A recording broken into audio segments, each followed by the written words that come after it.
ముందుగా మనకి ధ్యానాన్ని అందించిన జగద్గురువు బ్రహ్మర్షి పితామహ పత్రిజీ గారికి ఆత్మ ప్రణామాలు తెలియజేసుకుంటూ, అలాగే మన చేత రోజు ఎంతో ధ్యాన సాధన చేపిస్తూ ఎంతో జ్ఞానాన్ని అందిస్తున్న బ్రహ్మర్షి తటవర్తి రాఘవరావు గారికి, అలాగే బ్రహ్మ విద్వరిష్ట తటవర్తి రాజ్యలక్ష్మి గారికి ఆత్మ ప్రణామాలు తెలియజేసుకుంటూ, ఈ సెషన్ లో పాల్గొన్న ఆత్మమిత్రులందరికీ నమస్కారం.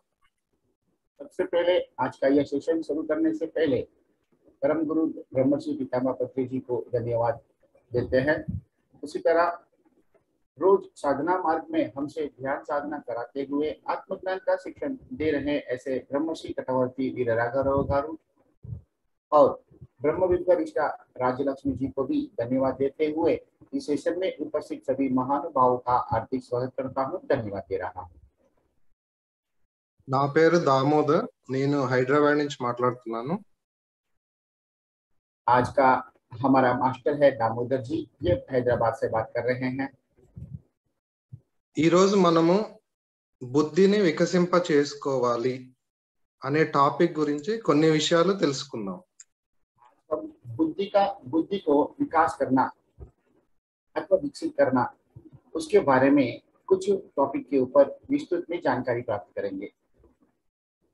మనము సరి అయిన ఫలితాలు పొందాలి అంటే బుద్ధిని వికసింప చేసుకోవాలి. हमें सही फल प्राप्त करना है तो सबसे पहले बुद्धि को विकसित करना है। బుద్ధి అంటే చేయవలసినవి చేయటము, చేయకూడనివి చేయకపోవటము. यहाँ पे बुद्धि का परिभाषा यह है, जो कार्य हमें करने होते हैं उसी को करना, जो नहीं करना होता है उसे स्थगित करना। చేయకూడనివి చేయకపోవటం వల్ల కష్టాలు రావు, జీవితంలో అన్ని భోగాలే. जो काम हमें नहीं करने होते हैं वो काम नहीं करने से हमें तकलीफें नहीं आती हैं और जीवन में कभी तकलीफ नहीं रहती है। ఇక్కడ బుద్ధుడు అంటే విపరీతంగా బుద్ధి ఉన్నవాడు అని అర్థం. बुद्ध मतलब जिनके पास अधिक मात्रा में बुद्धि है, उसका यह मतलब है। బుద్ధి లేకపోతే చేయకూడని పనులు చేయటం వల్ల కష్టాలు వస్తాయి. बुद्धि नहीं होने की वजह से जो काम नहीं करने होते हैं उस तरह के कार्य करने से हमें तकलीफें आती है। బుద్ధి ఉంటే పూర్వం నుంచి తరతరాల నుంచి बुद्धि रहने से पूर्व काल से अनेक पीढ़ियों से ఆచారంగా వస్తుందని, అందరూ చేస్తున్నారని, आचार रूप से आ रहा है और सब तो कर रहे हैं ऐसा मानकर పండితులు చెప్పారు అని చేయము. पंडितों ने कहा है ऐसा बोलकर हम नहीं करेंगे। బుద్ధి జీరోలో ఉంటే మనసు 100లో ఉంటుంది. यदि हमारा बुद्धि शून्य में होता है तो मन 100% होता है। బుద్ధి 20లో ఉంటే మనసు 80లో ఉంటుంది. यदि हमारा बुद्धि 20% विकसित हुआ है तो मन 80% कार्यरत रहता है। బుద్ధి 40లో ఉంటే మనసు 60లో, బుద్ధి 50లో ఉంటే మనసు 50లో, यदि बुद्धि 40 में होता है तो मन 60 में, यदि बुद्धि 50 में होता है तो मन 50 में भी रहता है। బుద్ధి 70లో ఉంటే మనసు 30లో, బుద్ధి 90లో ఉంటే మనసు 10లో, బుద్ధి 100లో ఉంటే మనసు 0లో ఉంటుంది. बुद्धि 70% होता है तो मन 30%, बुद्धि यदि 90% होता है तो मन 10%, बुद्धि यदि 100% में रहता है तो मन 0% में रहता है। బుద్ధి 100 అవ్వాలి అంటే మనసు 0 కావాలి, 0 చేసుకోవాలి. मतलब बुद्धि यदि 100% विकसित करना है तो मन को शून्य करना जरूरी है।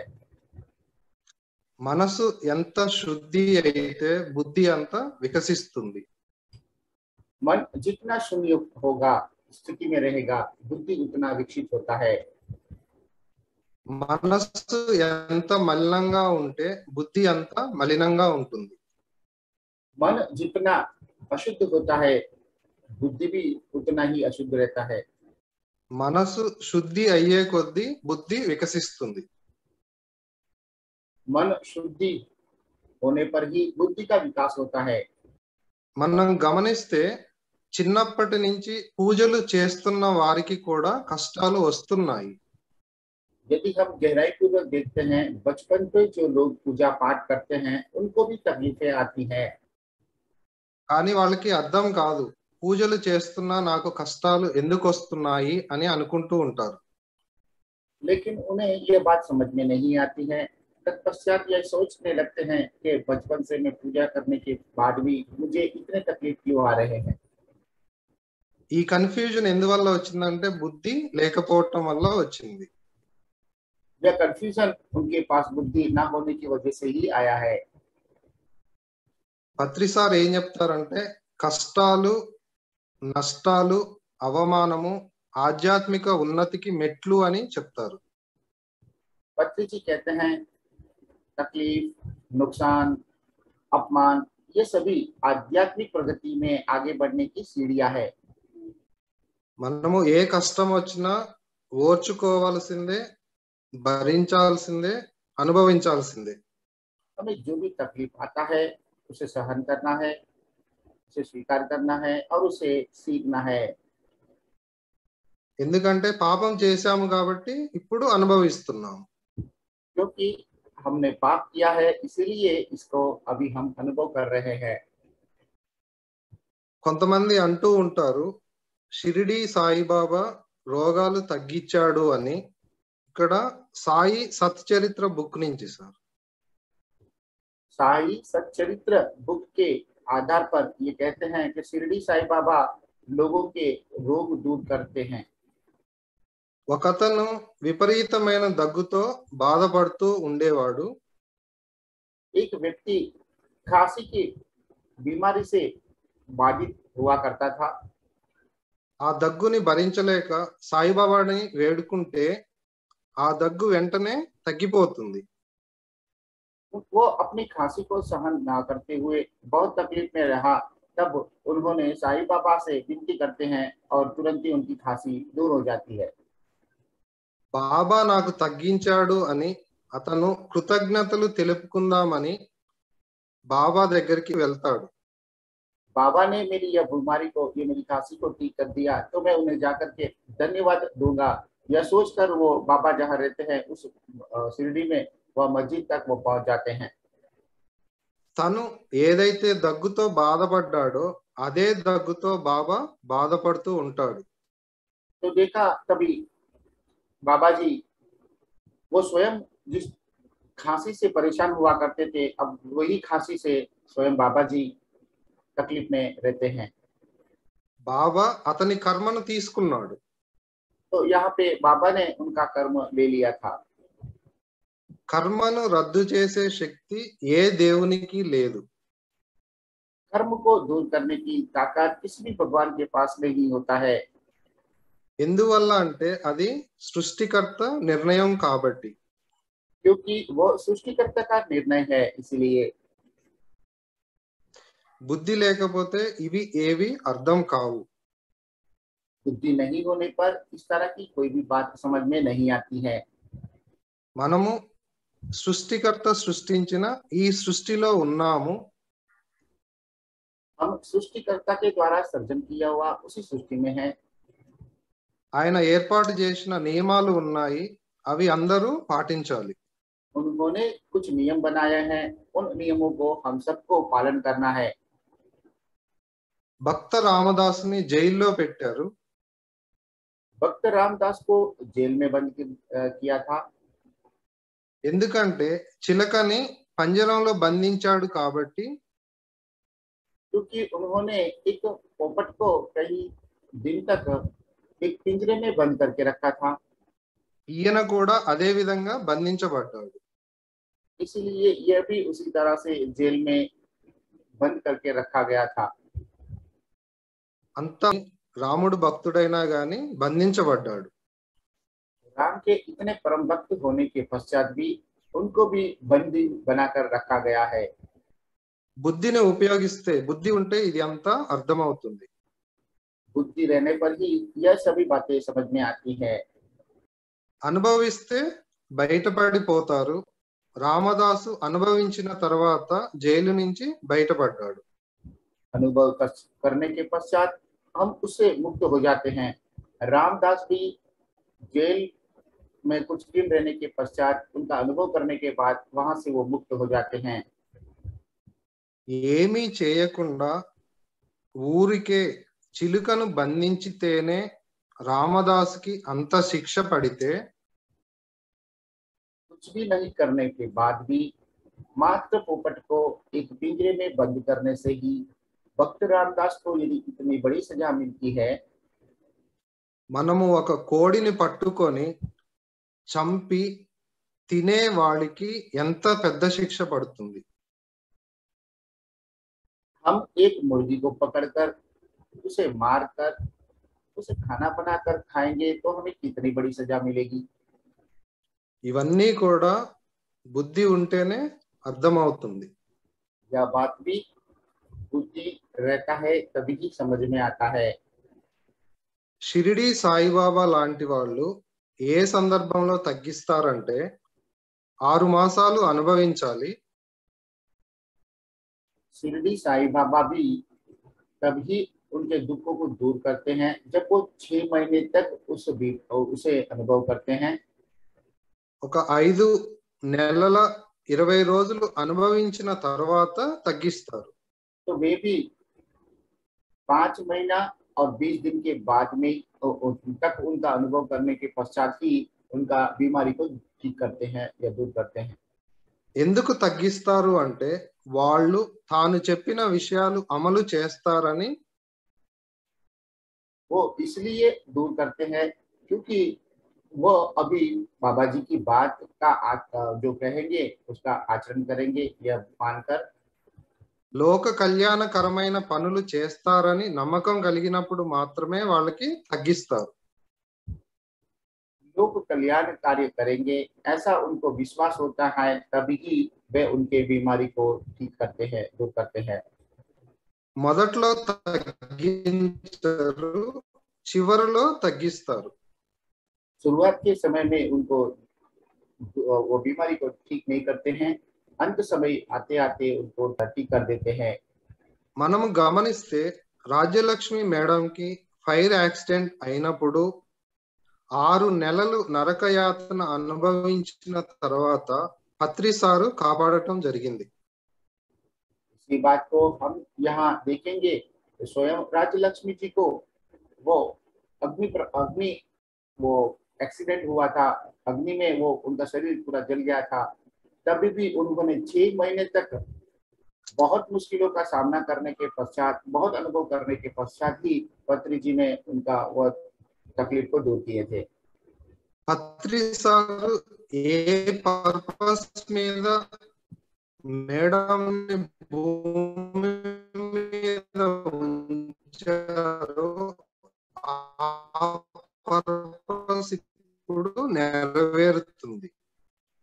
पत्री जी जो उद्देश्य से उनको उस बीमारी से ठीक किया वही उद्देश्य को अभी चक्रवर्ती राजलक्ष्मी जी यहाँ पे काम करते हुए उसे पूरा कर रहे हैं।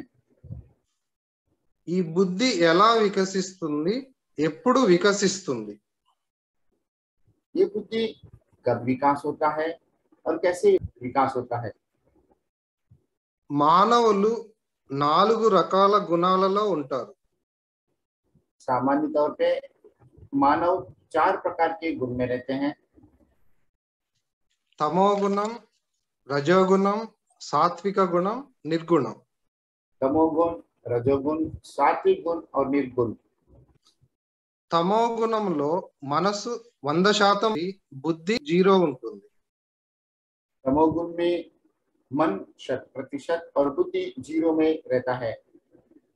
రజోగుణంలో మనసు 75% మలినంగా ఉంటుంది, బుద్ధి 25% ఉంటుంది. रजोगुण में मन 75% मलिन होता है और बुद्धि 25% रहता है। సాత్విక గుణంలో మనసు 25% మలినంగా ఉంటుంది, బుద్ధి 75% ఉంటుంది. सात्विक गुण में मन 25% मलिन होता है और बुद्धि 75% रहता है। సాత్విక గుణానికి నిర్గుణానికి మధ్య శుద్ధ సాత్వికం అనే స్థితి ఉంటుంది. सात्विक गुण और निर्गुण के बीच में शुद्ध सात्विक गुण भी रहता है। శుద్ధ సాత్వికంలో మనసు 10% మలినంగా ఉంటుంది, బుద్ధి 90% ఉంటుంది. शुद्ध सात्विक गुण में मन 10% मलिन रहता है और बुद्धि 90% रहता है। నిర్గుణంలో మనసు 0 ఉంటుంది, బుద్ధి 100 ఉంటుంది. निर्गुण स्थिति में मन 60% रहता है और बुद्धि 0 में रहता है। ఎటువంటి ప్రయత్నం లేకుండా తమో గుణం నుంచి రజో గుణంలోనికి మారటానికి కనీసం 100 నుంచి 150 జన్మలు పడుతుంది. तमोगुण से रजोगुण में किसी भी तरह का विशेष प्रयास किया बिना 100 से 150 बार जन्म लेने का समय लगता है। అదే విధంగా రజోగుణం నుంచి సాత్విక గుణంలోనికి మారటానికి కనీసం 100 నుంచి 150 జన్మలు పడుతుంది, ఎటువంటి ప్రయత్నం లేకుండా మారాలి అంటే. उसी तरह से रजोगुण से सात्विक गुण में परिवर्तित होने के लिए यदि कोई भी प्रयास नहीं करते हैं तो 100 से लेकर के 150 तक जन्म लेने पड़ते हैं। ఎటువంటి ప్రయత్నం లేకుండా సహజంగా సాత్విక గుణం నుంచి శుద్ధ సాత్వికంలోకి మారటానికి 50 నుంచి 75 జన్మలు పడుతుంది. किसी भी प्रयास के बिना सात्विक गुण से शुद्ध सात्विक गुण में परिवर्तित होने के लिए 50 से 75 जन्म लेने पड़ते हैं। ఎటువంటి ప్రయత్నం లేకుండా శుద్ధ సాత్వికం నుంచి నిర్గుణంలోకి మారటానికి ఇంకా కొన్ని జన్మలు పడుతుంది. किसी भी विशेष रूप से प्रयास नहीं करेंगे तब शुद्ध सात्विक से निर्गुण स्थिति में पहुंचने के लिए कुछ और जन्म लेने होते हैं। మనకి ధ్యానంలో 3 స్థితులు ఉన్నాయి. हमारे पास ध्यान के लिए 3 तरह की स्थिति है। మొదటి స్టేజ్ లో చంచలమైన మనస్సు నిశ్చలమవుతుంది. पहली स्टेज में चंचल मन निश्चल होता है। రెండవ స్టేజ్ లో నిశ్చలమైన మనస్సు నిర్మలమవుతుంది, అంటే శుద్ధి అవుతుంది. दूसरे स्टेज में निश्चल मन निर्मल होता है, मतलब शुद्ध होता है। మూడవ స్టేజ్ లో నిర్మలమైన మనస్సు శూన్యం అవుతుంది. तीसरी स्टेज में निर्मल मन शून्य हो जाता है। బుద్ధి వికసించాలి అంటే 2 పనులు చేయాలి. तो बुद्धि को विकास करना है तो हमें 2 तरह के कार्य करने होते हैं। ఒకటి తీవ్ర ధ్యాన సాధన, రెండవది సాత్వికమైన శాకాహారం. एक तीव्र ध्यान साधना और दूसरा सात्विक शाकाहार। మనము కొన్ని వారాలు గాని కొన్ని నెలలు గాని తీవ్ర సాధన చేసినప్పుడు మన చంచలమైన మనసు నిశ్చలమవుతుంది. हम कुछ सप्ताह अथवा कुछ महीने तक तीव्र ध्यान साधना करते हैं तो हमारा चंचल मन निश्चल हो जाता है। అదే విధంగా కొన్ని నెలలు గాని కొన్ని సంవత్సరాలు గాని సాత్వికమైన శాకాహారం తీసుకుంటూ తీవ్ర సాధన చేసినప్పుడు నిశ్చలమైన మనసు నిర్మలమవుతుంది. उसी तरह से कुछ महीनों से लेकर के कुछ साल तक तीव्र साधना करते हैं तभी हमारा निश्चल मन निर्मल मन में परिवर्तित होता है। ఎప్పుడైతే మనసు నిర్మలమవుతుందో అప్పుడు బుద్ధి వికసిస్తుంది. जैसे ही हमारा मन निर्मल होता है उसी वक्त हमारा बुद्धि का विकास होता है। ఇంకా తీవ్ర సాధన చేసినప్పుడు కొన్ని నెలలు గాని కొన్ని సంవత్సరాలు కానీ నిర్మలమైన మనసు శూన్యం అవుతుంది. और उसी दिशा में आगे बढ़ाते हुए और तीव्र साधना करते हैं तब कुछ महीनों में अथवा कुछ सालों में वो निर्मल मन शून्य हो जाता है। మనసు శూన్యం అయినప్పుడు జ్ఞానం ఉదయిస్తుంది. मन शून्य होने पर ही ज्ञान का उदय होता है। మనకి రెండవ స్టేజ్లో మనసు శుద్ధమైనప్పుడు బుద్ధి వికసిస్తుంది. हमें दूसरी दशा में जब मन शुद्ध होता है तो मन विकास होता है। మూడవ స్టేజిలో మనస్సు శూన్యం అయినప్పుడు జ్ఞానం ఉదయిస్తుంది. तीसरी दशा में मन शून्य होने पर ज्ञान का उदय होता है। తీవ్ర ధ్యాన సాధన అంటే గంటలు గంటలు ధ్యాన స్థితిలో ఉండటం. तीव्र ध्यान साधना मतलब घंटों तक ध्यान स्थिति में रहना। మనము 1 గంట ధ్యానం చేసినప్పుడు 55 నిమిషాలు ఆలోచనలు ఉండి 5 నిమిషాలు ఆలోచనలు లేనప్పుడు మనము ధ్యానము 5 నిమిషాలు చేసినట్టు. यदि हम 1 घंटा ध्यान में बैठते हैं, 55 मिनट तक विचारों में रहते हैं और 5 मिनट ध्यान स्थिति में रहते हैं, तो हम 5 मिनट ही ध्यान किया ऐसा मानना चाहिए। అటువంటి ధ్యాన స్థితిలో గంటలు గంటలు కూర్చోవాలి. उस तरह की ध्यान स्थिति में घंटों तक बैठे रहना चाहिए।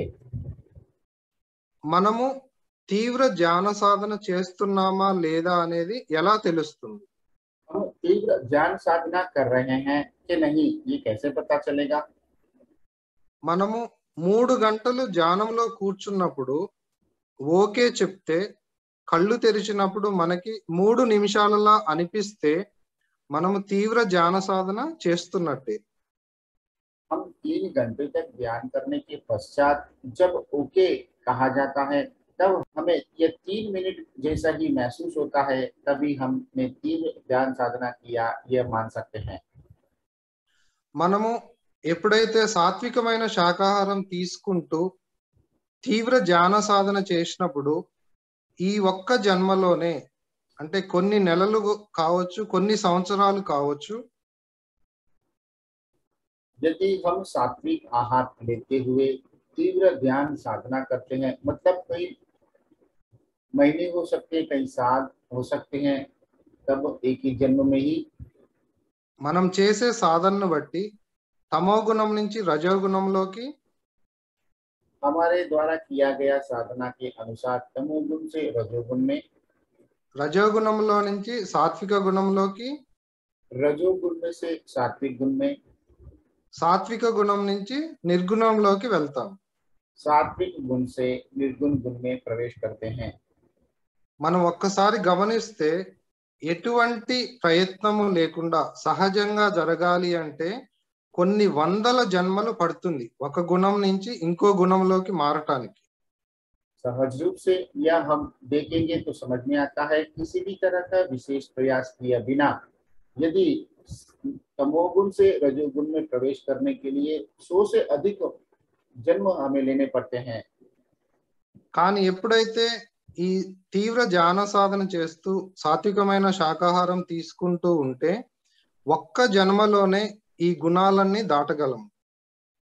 लेकिन शुद्ध सात्विक आहार लेते हुए तीव्र ध्यान साधना यदि हम करते हैं, तो एक ही जन्म में इन सभी गुणों से हम पार हो सकते हैं। తమో గుణ లక్షణాలు ఏంటంటే బద్ధకము, సోమరితనం. तमोगुण के लक्षण आलसपन और कुछ ना करने की इच्छा होना। దానికి ఉదాహరణ కుంభకర్ణుడు, తాగటం, తినటం, పడుకోవటం.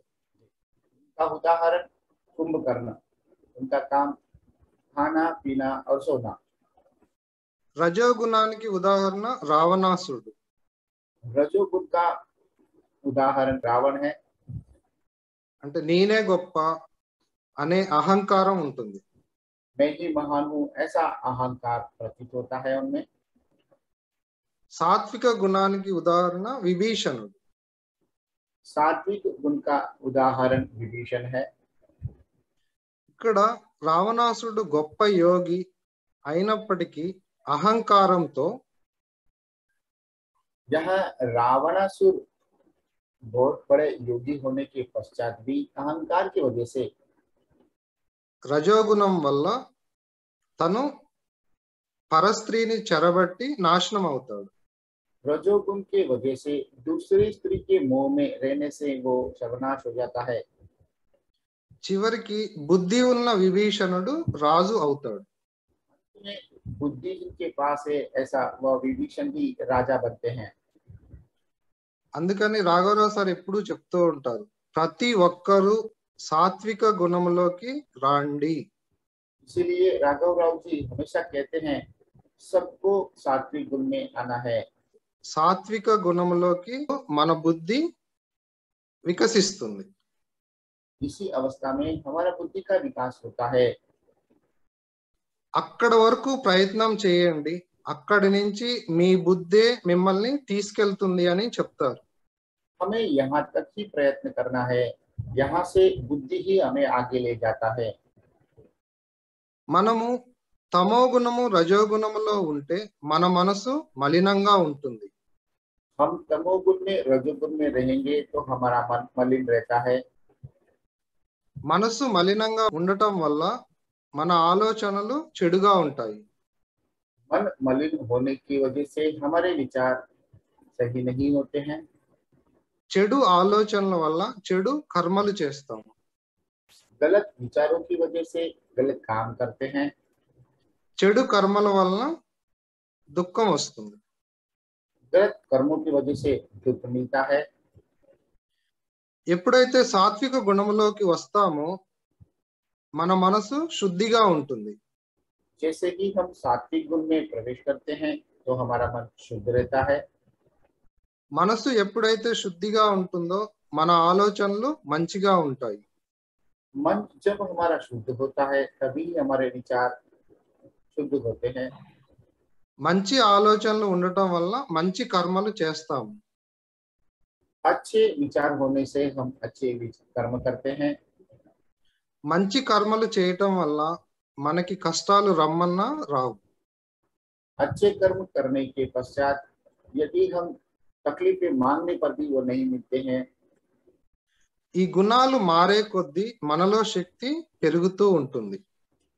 गुणों के बदलाव होते ही हम में ऊर्जा का प्रभाव बढ़ता है। తమో గుణంలో ఉండే వారి యొక్క శక్తి కంటే రజోగుణంలో ఉండే వారి యొక్క శక్తి ఎక్కువ. तमोगुण में रहने वालों की ऊर्जा से रजोगुण में रहने वालों की ऊर्जा अधिक होता है। రజోగుణంలో ఉండే వారి యొక్క శక్తి కంటే సాత్విక గుణంలో ఉండే వారి యొక్క శక్తి ఎక్కువ. रजोगुण में रहने वालों से सात्विक गुण में रहने वालों की ऊर्जा अधिक होती है। సాత్విక గుణంలో ఉండే వారి యొక్క శక్తి కంటే నిర్గుణంలో ఉండే వారి యొక్క శక్తి ఎక్కువ. सात्विक गुण में रहने वाले की ऊर्जा से निर्गुण में रहने वालों की ऊर्जा अधिक होता है। ఈ శక్తి అంటే ఆత్మకు సంబంధించింది. यहाँ पे ऊर्जा मतलब आत्मा के संबंधित वस्तु है। ఈ తీవ్ర ధ్యాన సాధన మరియు సాత్వికమైన శాకాహారం వల్లనే బుద్ధి వికసిస్తుంది. तीव्र ध्यान साधना और सात्विक शाकाहार की वजह से ही बुद्धि का विकास होता है। సాత్వికమైన శాకాహారమే ఎందుకు తీసుకోవాలి? सात्विक शाकाहार ही क्यों लेना चाहिए? మనం కష్టపడి సాత్విక గుణంలోకి వచ్చామనుకుందాం. यदि हम मेहनत करते हुए सात्विक गुण में प्रवेश करते हैं, వెల్లుల్లిపాయ ఉన్నటువంటి ఆహారం తీసుకున్నాడు అనుకుందాం. लहसुन युक्त आहार का सेवन करते हैं ऐसा मान लिया, అప్పుడు సాత్వికం నుంచి రజోగుణంలోకి వస్తాడు. तब वे सात्विक गुण से रजोगुण में आ जाते हैं। ఇంకా తమోగుణ ఆహారాలు తీసుకున్నాడు అనుకుందాం. और उन्होंने तमोगुण के आहार का सेवन किया ऐसा मानते हैं, రజోగుణంలో నుంచి తమోగుణంలోకి పడిపోతాడు. रजोगुण से फिर से तमोगुण में वो गिर जाते हैं। అందుకే సార్ ఏం చెప్తారంటే, కుదరకపోతే ఫస్తులైనా ఉండాలి కానీ కాంప్రమైజ్ అవ్వద్దు అని చెప్తారు. इसीलिए पत्री जी कहते हैं यदि सही खाना नहीं मिला तो हमें भूखे रहना चाहिए, लेकिन सही आहार को ही लेना चाहिए, गलत आहार को नहीं लेना चाहिए। రాఘవరావు సార్ आहार కూడా नहीं। అదే చెప్తారు. राघव राव गारू सर भी यही बताते हैं। చేసే సాధన వల్ల ఎంతో శక్తి వస్తుంది, ఈ పడిపోవటం వల్ల ఆ శక్తిని మొత్తం కోల్పోతాం. हम जो साधना करते हैं उससे बहुत मात्रा में ऊर्जा प्राप्त करते हैं, और इस तरह का आहार का सेवन करने से वो पूरी ऊर्जा नष्ट हो जाती है। సాధన ఎంత తీవ్రంగా చేస్తామో ఆహార నియమాలు కూడా అంత స్ట్రిక్ట్ గా పాటించాలి. साधना को हम जितना कठिनता पूर्वक तीव्र करते हैं उतने ही कठिनता पूर्वक आहार नियम हमें पालन करना है। మనం తమో గుణంలో ఉంటే మూర్ఖత్వంలో ఉంటాము. हम तमोगुण में रहते हैं तो मूर्खता पूर्वक रहते हैं। మూర్ఖుడు అంటే ఎవరి మాట వినడు, తాను పట్టిన కుందేలుకి 3 కాళ్ళే ఉన్నాయంటాడు. मूर्ख मतलब वो किसी की बातें नहीं सुनते हैं, वो अपनी जिद में अड़े रहते हैं। రజోగుణంలో ఉంటే మూఢత్వంలో ఉంటారు. रजोगुण में रहते हैं तो वो अंधविश्वास में रहते हैं। మూఢత్వం అంటే ఎక్కువ మంది ఏది చేస్తే అది కరెక్ట్ అంటారు. रजोगुण मतलब अंधविश्वास मतलब यहाँ पे इनका परिभाषा यह है जो अधिक लोग जो काम करते हैं वही सही वो मानते हैं। సాత్వికంలో ఉంటే వివేకత్వంలో ఉంటారు. सात्विक गुण में रहेंगे तो विवेकपूर्ण जीवन जीते हैं। ఇంకా సాధన చేస్తూ ఉన్నప్పుడు మనసు శుద్ధి చేసుకుంటూ ఉంటే వివేకం కలుగుతుంది. और साधना करते हुए मन को शून्य करेंगे तो हमें विवेक का जागरण होता है। ఇంకా మనసును శుద్ధి చేసుకుంటూ ఉంటే విచక్షణ జ్ఞానం కలుగుతుంది. और भी मन को शुद्ध करेंगे तो हमें विचक्षण ज्ञान भी प्राप्त होता है। విచక్షణ జ్ఞానం అంటే ఏది ధర్మము ఏది అధర్మము, विचक्षण ज्ञान का मतलब धर्म और अधर्म क्या है, ఏది న్యాయము ఏది అన్యాయము, न्याय और अन्याय के बीच का अंतर, ఏది సత్యము ఏది అసత్యము, सत्य और असत्य के प्रति समझ, ఏది కరెక్ట్ ఏది రాంగ్ అనేది తెలుస్తుంది. क्या सही है और क्या गलत यह बात समझ में आता है। అప్పుడు తప్పుడు పనులు చేయము, అంతా మంచే చేస్తాము. तब हम गलत काम नहीं करते हैं, सभी अच्छे ही कार्य करते हैं। ఈ సాధన చేస్తూ ఉన్నప్పుడు ఆ శుద్ధమైన మనసు శూన్యం అవుతూ ఉంటుంది. साधना करते रहने की स्थिति में हमारा शुद्ध मन शून्य हो जाता है। మనసు శుద్ధి అయితే బుద్ధి వికసిస్తుంది. मन शुद्धि होता है तो बुद्धि का विकास होता है। మనసు శూన్యం అయితే జ్ఞానం ఉదయిస్తుంది. मन शून्य होता है तो ज्ञान का उदय होता है। బుద్ధి వికసింపజేసుకున్న తర్వాత ఏమిటి? बुद्धि का विकास करने के पश्चात क्या करना है। బుద్ధి వికసింపజేసుకుంటే తప్పులు పాపాలు చేయము, बुद्धि का विकास करने के बाद में हम गलत काम नहीं करेंगे, पाप कर्म नहीं करेंगे। అందువల్ల భవిష్యత్తులో కష్టాలు రావు. इसके वजह से भविष्य में हमें तकलीफें नहीं आएंगी। కొన్ని నెలల పాటు మనం చేసే సాధనను బట్టి తీవ్ర సాధన మరియు ఆహార నియమాలు పాటిస్తే బుద్ధి వికసిస్తుంది. कुछ महीनों तक सात्विक आहार लेते हुए तीव्र ज्ञान साधना करते हैं तो बुद्धि का विकास होता है। కొన్ని సంవత్సరాలు తీవ్ర సాధన అలాగే చేస్తే कुछ साल तक उसी तरह से तीव्र साधना करने के पश्चात మనస్సు శూన్యం అవుతుంది. मन शून्य होता है। ఇంకా సాధన చేస్తూ మనసును శూన్యం చేస్తూ ఉంటే और साधना करते हुए मन को शून्य रखेंगे, జ్ఞానం అగ్నిలా ప్రజ్వరిల్లుతుంది. ज्ञान अग्नि के माफिक प्रज्वलित होता है। అటువంటి జ్ఞానాగ్నిలో కర్మలన్నీ దగ్ధమవుతాయి. उसी ज्ञानाग्नि में सभी कर्म दग्ध हो जाते हैं। భగవద్గీతలో శ్రీకృష్ణ భగవానుడు చెప్పడం జరిగింది, జ్ఞానాగ్ని దగ్ధ కర్మాణం అని. भगवत गीता में श्री कृष्ण भगवान ने कहा है ज्ञानाग्नि दग्ध कर्माणाम। అది ఎప్పుడు అవుతుందంటే తీవ్ర ధ్యాన సాధన ద్వారా మనసును శూన్యం చేసుకొని జ్ఞానాన్ని అగ్నిలా ప్రజ్వరిల్ల చేసుకున్నప్పుడు. यह तभी संभव होता है तीव्र साधना करके मन को शून्य करके ज्ञान को अग्नि के मार्फत हम प्रज्वलित करते हैं तो उस अग्नि में हमारे कर्म मिट जाते हैं। కర్మలు ఎప్పుడైతే పూర్తిగా దగ్ధమవుతాయో అప్పుడు అతీంద్రియ శక్తులు వస్తాయి.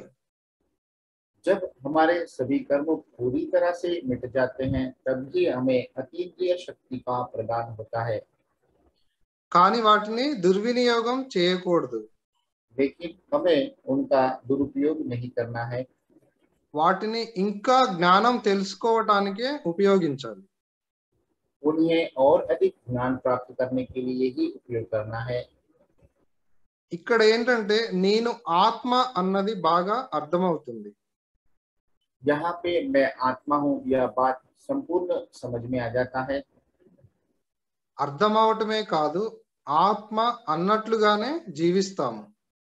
सिर्फ समझ में ही नहीं आता है, हम आत्मा है ऐसा ही हम जीवन भी जीते हैं।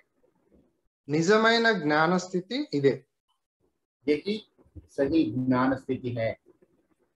ఎవరైతే నేను ఆత్మ అన్నది అనుభవపూర్వకంగా తెలుసుకుంటారో जो लोग मैं आत्मा हूँ यह अनुभव पूर्वक समझते हैं జీవిస్తారో और जीवन जीते हैं, అప్పుడు వారికి జ్ఞానం కలిగినట్లు. तभी उन्हें ज्ञान प्राप्त होता है। జ్ఞానం సంపాదిస్తే దుఃఖం పోతుంది. ज्ञान प्राप्त करते हैं तभी दुख दूर होता है। దుఃఖం అంటే అనేక సమస్యల వల్ల కలిగే బాధ. दुख मतलब अनेक समस्याओं की वजह से आने वाली तकलीफ। ఆరోగ్య సమస్య అవ్వచ్చు, या आरोग्य समस्या हो सकता है, కుటుంబ సమస్య, या पारिवारिक समस्या हो सकता है, ఆర్థిక సమస్య, या आर्थिक समस्या हो सकता है, ఇరుగు పొరుగు వారితో సమస్య. आजू बाजू वालों की वजह से समस्या। ఇలాంటి ఏ సమస్య అయినా కావచ్చు. इस तरह की कोई भी समस्या हो सकता है। ఈ దుఃఖం పోవాలి అంటే జ్ఞానాన్ని సంపాదించాలి. इन तरह की सभी दुखों को दूर करना है तो ज्ञान को प्राप्त करना होता है। పత్రి గారు అంటారు, నీకు ఈసుమంత దుఃఖం ఉన్నా నీవు అజ్ఞానంలో ఉన్నట్టే. पत्री जी कहते हैं लेश मात्र दुख भी आपके पास है तो अभी आप अज्ञान में हो। మనం ఇక్కడ ఏం తెలుసుకున్నాము అంటే బుద్ధిని వికసింప చేసుకోవాలి. हम यहाँ पे ये सीखे हैं कि हमको बुद्धि को विकास करना है।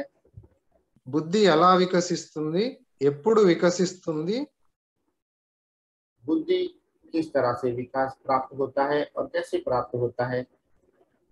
బుద్ధి ఎలా వికసిస్తుంది అంటే మనము రెండు పనులు చేయటం వలన అని తెలుసుకున్నాము. बुद्धि का विकास दो तरह के काम करने से विकसित होता है। ఆ రెండు పనులు ఏంటంటే ఒకటి తీవ్ర ధ్యాన సాధన, రెండవది సాత్వికమైన శాకాహారం. एक तीव्र ध्यान साधना, दूसरा सात्विक युक्त आहार। బుద్ధి ఎప్పుడు వికసిస్తుంది అంటే మనము రెండవ స్టేజ్లో వెళ్ళినప్పుడు. बुद्धि का विकास हम दूसरी स्थिति में जब जाते हैं तब जाकर के होता है। అంటే ధ్యాన స్థితిలో మన మనసు నిశ్చలమైన మనసుని నిర్మలం చేసుకున్నప్పుడు, అంటే శుద్ధి చేసుకున్నప్పుడు. मतलब ध्यान स्थिति में जो निश्चल हो निर्मल मन हो जाता है तब। దీనిలోనే మనము వివిధ రకాల గుణాలు తెలుసుకున్నాము. इसी में ही हम विविध प्रकार के गुणों के बारे में जानकारी प्राप्त की है। ఎటువంటి ప్రయత్నం లేకుండా ఒక గుణం నుంచి ఇంకో గుణంలోకి మారాలి అంటే ఎంత టైం పడుతుందో తెలుసుకున్నాము. किसी भी विशेष तरह के प्रयत्न ना करने की वजह से ना करने से एक गुण में से दूसरे गुण में जाने के लिए कितने जन्म लेने पड़ते हैं ये भी हमने जान लिया है। సాత్వికమైన శాకాహారం తీసుకుంటూ తీవ్ర ధ్యాన సాధన చేసినప్పుడు ఈ ఒక్క జన్మలోనే ఈ గుణాలన్నీ దాటగలము అని కూడా తెలుసుకున్నాం. सात्विक शाकाहार लेते हुए तीव्र ध्यान साधना करते हैं, अब एक ही जन्म में जन्म में यह सारे गुणों से हम पार आ सकते हैं। తర్వాత ధ్యాన స్థితిలో మూడవ స్టేజ్లో మనకి మనసు तत्पश्चात శూన్యం అయినప్పుడు జ్ఞానం ఉదయిస్తుంది అని తెలుసుకున్నాం. ध्यान स्थिति में, तीसरी स्थिति में जब हमारा मन शून्य होता है तभी ज्ञान उदय होता है। ఆ జ్ఞానం వచ్చినప్పుడు మనం మన యొక్క దుఃఖం పోతుంది అని కూడా తెలుసుకున్నాం. वही ज्ञान जब प्राप्त होता है तभी हमारे दुख दूर होते हैं, यह बात भी हमने समझ लिया है। సో నాకు ఇంతటి అద్భుతమైన తటవర్తి రాఘవరావు గారికి, అలాగే బ్రహ్మ విద్వరిష్ట రాజలక్ష్మి మేడం గారికి, అలాగే ఈ సెషన్ లో పాల్గొన్న ఆత్మమిత్రులందరికీ ధన్యవాదాలు. చిరంజీవి సార్ మీకు కూడా thank you, thank you, thank you.